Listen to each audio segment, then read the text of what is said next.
Before the conquistadors devastated Mesoamerica, there were three bustling civilizations: the Mayan, Aztec, and Inca. Between 300 and 900 AD, the Mayas were a very strong and developed civilization in Central America. They had complicated hieroglyphic writing and a mathematic system, and their calendar was more exact than the Europeans' calendar. Civil wars and invasions weakened the mighty empire. Around 1200 AD, the Mayas were conquered by the Toltecs, who absorbed the Mayan architecture, art, and religion. Even later, the Aztecs took over and inherited aspects of the Maya culture.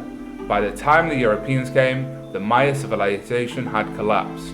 In 1345, the Aztecs traveled south to central Mexico, where they founded a large lakeside called Tenochtitlan. The Aztecs were a warlike, bloodthirsty people, and through their violent conquests of other groups, they grew wealthy and powerful. By the early 16th century, the Aztecs dominated Mexico.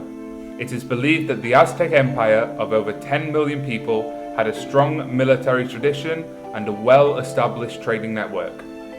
The Incas had a vast network of roads that crossed the whole empire, altogether about 40,000 kilometers long. This made it easy for the Incas officials to travel through the empire to keep an eye on all the clans. However, since they had no horses or wheeled vehicles, all travelling was done on foot. Messages and news were sent across in the land in a relay system. There were small buildings called tambos all along the roads. A messenger would run with his news to the next tambo, where another messenger would take over. Shortly before the Spaniards came to Peru, the Inca emperor died. This was followed by a civil war between his two sons. The Spaniards, led by Francisco Pizarro, arrived in 1532 and were able to exploit the situation and capture the already weakened state. The Spanish king sent a general called Hernando Cortes to find the Aztecs.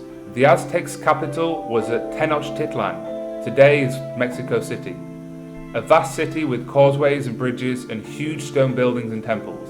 Their leader at the time the Spanish arrived was Montezuma. Montezuma at first welcomed the Spanish because of the Aztecs' belief in Quetzalcoatl. Aztecs incorporated much of their deities from the Maya.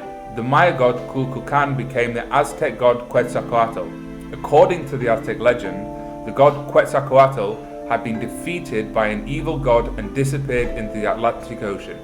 He had foretold that he would return from the same sea, leading a group of white-skinned, bearded men to defeat his enemies.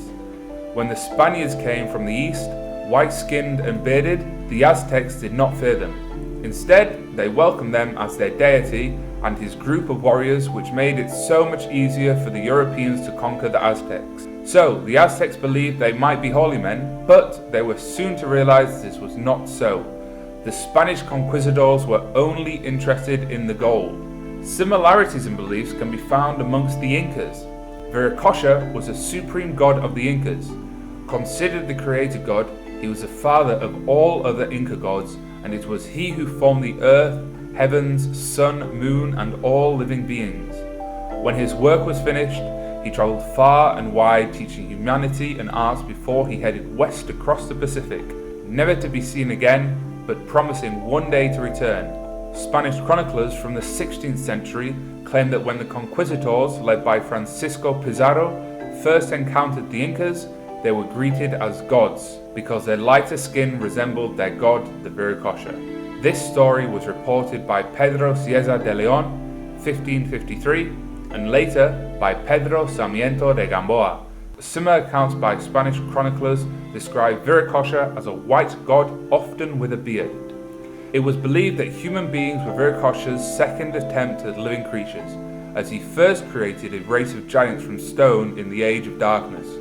However, these giants proved unruly, and it became necessary for Viracocha to punish them by sending a great flood. The myth of a great flood is also found thousands of miles away in the Epic of Gilgamesh, also in the Bible in Noah's Ark and many other ancient texts. Are these myths, or are they events that past civilizations are trying to warn us about?